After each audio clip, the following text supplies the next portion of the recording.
नमस्कार, India reveals में आपका स्वागत करता हूं। मैं हूं अभिजीत। चलिए नजर डालते हैं झारखंड राज्य से जुड़ी मुख्य खबरों की ओर। राज्य के ऐसे मुख्य खबरें जिसे जानना आपको बेहद जरूरी है।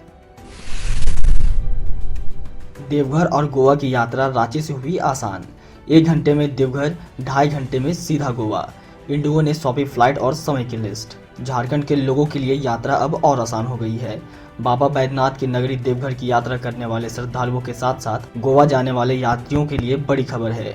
राजधानी रांची स्थित बिरसा मुंडा एयरपोर्ट से देवघर और गोवा के लिए विमान सेवा की शुरुआत हो रही है। इंडिगो एयरलाइंस ने फ्लाइट का शेड्यूल जारी किया है।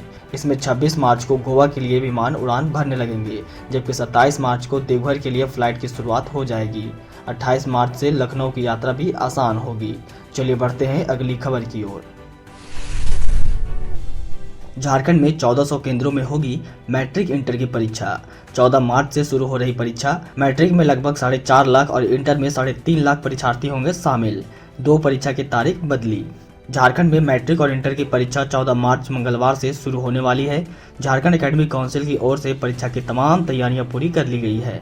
परीक्षा केंद्रों में प्रश्न पत्र पहुंचने की प्रक्रिया आज से शुरू हो जाएगी। प्रश्न पत्र सभी जिलों को अनुमंडल के अनुसार पहुंचाए जाएंगे। इस साल की परीक्षा राज्य भर में बनाए गए 1400 केंद्रों में ली जाएगी। परीक्षार्थियों को एडमिट कार्ड उनके स्कूल और कॉलेजों में दिए जा चुके हैं। परीक्षा आयोजन को लेकर जैक की ओर से सभी स्कूलों और परीक्षार्थियों के दिशा निर्देश जारी कर दिए गए हैं। चलिए बढ़ते हैं अगली खबर की ओर। नियोजन नीति पर बवाल। 60-40 नई चलताओं कर रहा ट्रेंड। ट्विटर पर ट्रेंड कर रहा छात्रों का विरोध। भाजपा कर रही समर्थन, कहा गद्दी छोड़ो हेमंत सरकार। झारखंड में नई नियोजन नीति को लेकर युवा आंदोलन के मूड में है। ट्विटर पर झारखंडी युवाओं का विरोध ट्रेंड कर रहा है। हैशटैग के साथ 60-40 नई चलताओं ट्रेंड कर रहा है। अब तक 3 लाख से ज्यादा ट्वीट हो चुके हैं और यह भारत में दूसरा नंबर पर ट्रेंड कर रहा है। एग्जाम फाइटर ने ट्वीट कर लिखा, मुख्यमंत्री जी ये 60 और 40 की भ्रम की स्थिति को समाप्त करिए। छात्र मजबूरन आवाज उठाने को विवश है। कोई नहीं चाहता कि वो पढ़ाई के बदले सोशल मीडिया और सड़क पर लड़ाई करे। अतः आपसे निवेदन है कि आप इस भ्रम की स्थिति को समाप्त करें। अभ्यर्थियों का कहना है कि इस नई नियोजन नीति का विरोध इसीलिए कर रहे हैं क्योंकि हेमंत सरकार की इस नई नीति से 40% बाहरी लोगों को रोजगार मिलेगा और स्थानीय लोग बेरोजगार रह जाएंगे। राज्य के युवा अपने यहाँ नौकरी नहीं कर सकेंगे। चलिए बढ़ते हैं अगली खबर की ओर। इंस्टाग्राम पर किसी और से बात कर रही थी गर्लफ्रेंड। गुस्से में नाबालिग प्रेमी ने लोहे के रॉड से मारकर ले ली जान। पुलिस के सामने कबूला गुनाह। सोशल नेटवर्किंग साइट पर गर्लफ्रेंड किसी और से बात कर रही थी तो नाबालिग प्रेमी ने लोहे के रॉड से मारकर प्रेमिका की जान ले ली। घटना गोड्डा के महागामा क्षेत्र की है।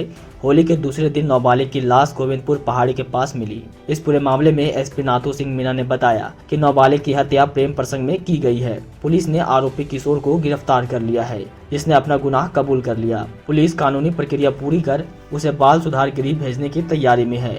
8 मार्च की रात करीब 11 बजे परिजन 17 वर्षीय नाबालिग छात्र की गुमशुदगी की सूचना लेकर थाने में पहुंचे थे। पुलिस ने तुरंत सर्च अभियान तेज कर दिया। पुलिस को दूसरे दिन गुरुवार की सुबह गोविंदपुर पहाड़ी के पास एक गड्ढे में छात्रा का शव मिला। परिजनों ने शव की पहचान कर ली है। हत्या का मामला दर्ज कर जांच शुरू कर दिया गया। चलिए बढ़ते हैं अगली खबर की ओर। 300 करोड़ रुपए से राज्य की लड़कियों का होगा डबल पेमेंट। 19 साल की उम्र तक की लड़कियों को मिलेगा 40,000 रुपये। झारखंड की लड़कियों को बाल विवाह से बचाने और उनकी शिक्षा पूरी कराने के लिए सरकार इस वित्तीय वर्ष 300 करोड़ रुपए खर्च करेगी। विधानसभा में चल रहे बजट सत्र में बजट पेश करते हुए वित्त मंत्री डॉक्टर रामेश्वर उरांव ने इस बात की घोषणा की। ये 300 करोड़ रुपए क्लास 8 में पढ़ने वाले लड़कियों से लेकर 19 साल की लड़कियों को दिया जाएगा। यह राशि देश की पहली महिला शिक्षिका महान समाज सेविका सावित्रीबाई फुले के नाम से शुरू हुई सावित्रीबाई फुले किशोरी समृद्धि योजना के तहत दी जाएगी। इस योजना का लाभ क्लास 8 से लेकर 19 साल तक की लड़कियां ले सकती है। इसके लिए उन्हें आवेदन करना होगा। लड़कियां इसके लिए 3 तरह से आवेदन कर सकती है। पहले तरीके के मुताबिक क्लास 8 से 12वीं तक में पढ़ने वाली लड़कियां अपने स्कूल के माध्यम से आवेदन कर सकती है। दूसरे तरीके के अनुसार जहां वे रहती है वहां के नजदीकी आंगनबाड़ी सेंटर में भी जाकर आवेदन कर सकती है। तीसरे तरीके के तहत वे अपनी पात्रता के अनुसार प्रखंड विकास पदाधिकारी, बाल विकास परियोजना पदाधिकारी एवं जिला समाज कल्याण पदाधिकारी कार्यालय से भी संपर्क कर आवेदन कर सकते हैं। चलिए बढ़ते हैं अगली खबर की ओर। रांची के विश्वविद्यालय में विद्यार्थी देते हैं 18 लाख रुपए लाइब्रेरी फीस। पढ़ने के लिए नहीं मिलती किताबें। यूनिवर्सिटी के लाइब्रेरी में बच्चों के बैठाने के लिए मात्र 50 से 100 के बीच सीटें उपलब्ध हैं और विद्यार्थियों की संख्या है करीब 18,000। अधिकतर किताबों को दीमक ने चट कर दिया है। किताबें लाइब्रेरी में ऐसी जो पढ़ाई कर रहे विद्यार्थियों के कोर्सों से कोसों दूर है। जी हाँ, यही हाल है डॉक्टर श्यामा प्रसाद मुखर्जी विश्वविद्यालय के लाइब्रेरी का, जहां बच्चे मूलभूत सुविधाओं से भी वंचित रह जा रहे हैं। बात अगर लाइब्रेरी की करें तो हर साल बच्चों से लाइब्रेरी फीस के नाम पर 150 रुपये ठग लिए जाते हैं। डॉक्टर श्यामा प्रसाद मुखर्जी विश्वविद्यालय के लाइब्रेरी में शांति नहीं, सन्नाटा पसरा हुआ है, क्योंकि यहाँ बच्चों को जो किताबें चाहिए वो नहीं है, और जो किताबें हैं वह उनके काम के नहीं है। विश्वविद्यालय में करीब 18,000 बच्चे पढ़ाई करते हैं, जिनसे लाइब्रेरी फीस लेने प्रबंधन नहीं भूलती, बस भूल जाती है किताबें देना और बैठाकर पढ़ पाने की उचित व्यवस्था करना। चलिए बढ़ते हैं अगली खबर की ओर।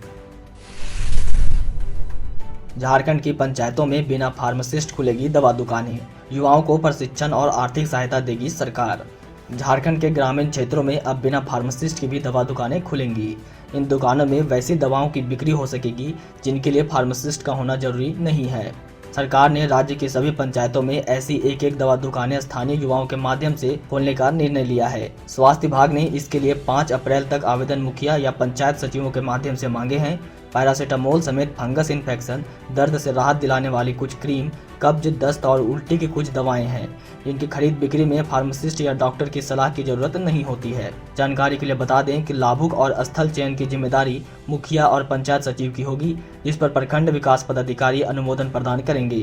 प्राप्त आवेदनों की अंतिम रूप से समीक्षा के बाद प्रखंड विकास पदाधिकारी और औषधि निरीक्षक संयुक्त अनुशंसा के साथ आवेदन उस क्षेत्र के अनुज्ञापन पदाधिकारी को स्वीकृति के लिए भेजेंगे। चलिए बढ़ते हैं अगली खबर की ओर। मौसम का बदला मिजाज, बारिश के साथ गिरे ओले, ठनका से 3 की मौत। रांची समेत झारखंड के अधिकांश हिस्सों में शुक्रवार दोपहर के बाद मौसम अचानक बदल गया। तेज हवा के साथ बारिश भी हुई, कई जगह ओले गिरे और वज्रपात भी हुआ। वज्रपात से राज्य में किसान और महिला समेत 3 की मौत हो गई। एक मौत रामगढ़ के गोला में हुई, जबकि 2 मौत बोकारो में। तेज हवा के कारण कांके में बिजली के 4 टावर गिर गए। इसके चलते संबंधित इलाकों में घंटों बिजली बाधित रही। ओला से फसलों को भी खासा नुकसान हुआ। कई जगह आम के मंजर झड़ गए। बुढ़मू में 16 एकड़ में लगी तरबूज की फसल चौपट हो गई। मौसम में बदलाव से तापमान भी गिरा है। रांची, जमशेदपुर, मेदिनीनगर और अन्य शहरों के तापमान में 4 डिग्री तक का पारा गिरा है। रांची में शुक्रवार को तापमान 31.2 डिग्री रहा। यह 24 घंटों के मुकाबले 2 डिग्री कम रही। चलिए बढ़ते हैं अगली खबर की ओर। सुवर्णरेखा व खरगई नदी का पानी पीने से हो सकती है किडनी और लीवर की बीमारियां, पीएच लेवल 9 के करीब। शहर की लाइफलाइन सुवर्णरेखा और खरगई नदी का पानी पीने लायक नहीं है। झारखंड राज्य प्रदूषण नियंत्रण पार्षद की ओर से राज्य मुख्यालय को भेजी गई रिपोर्ट में इसका खुलासा हुआ है। नदियों के 14 अलग अलग स्थानों से लाए गए सैंपल की जांच में यह चौंकाने वाला तथ्य सामने आया है। यह सैंपल जनवरी 2023 में लिए गए थे। इन नदियों का पानी पीने से किडनी और लीवर की बीमारी हो सकती है। रिपोर्ट के अनुसार नदियों के पानी का पीएच लेवल 9 के करीब है, जबकि इसका सही मानक 7 पीएच होनी चाहिए। पानी में ऑक्सीजन की मात्रा भी मानक के अनुरूप नहीं है। रिपोर्ट में पानी के लेवल को डी ग्रेड दिया गया है। ऐसे में इन दोनों नदियों का पानी पीने लायक नहीं है।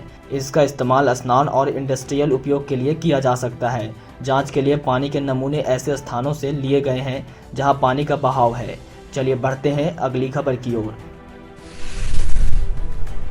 रिम्स के एमओ का सस्पेंशन हुआ वापस। शुक्रवार को स्वास्थ्य मंत्री बन्ना गुप्ता ने किया सस्पेंड। शनिवार को डॉक्टरों ने हड़काया तो सस्पेंशन लिया वापस। शुक्रवार को सूबे के स्वास्थ्य मंत्री बन्ना गुप्ता ने राज्य के सबसे बड़े अस्पताल रिम्स के निरीक्षक करते हुए सेंट्रल इमरजेंसी पहुंचे। यहां मरीजों के बेड में गंदी चादर देख नाराज हो गए। उन्होंने तत्काल रिम्स अधीक्षक डॉक्टर हिरेंद्र बिरुआ से पूछताछ की, इसके लिए जिम्मेदार कौन है।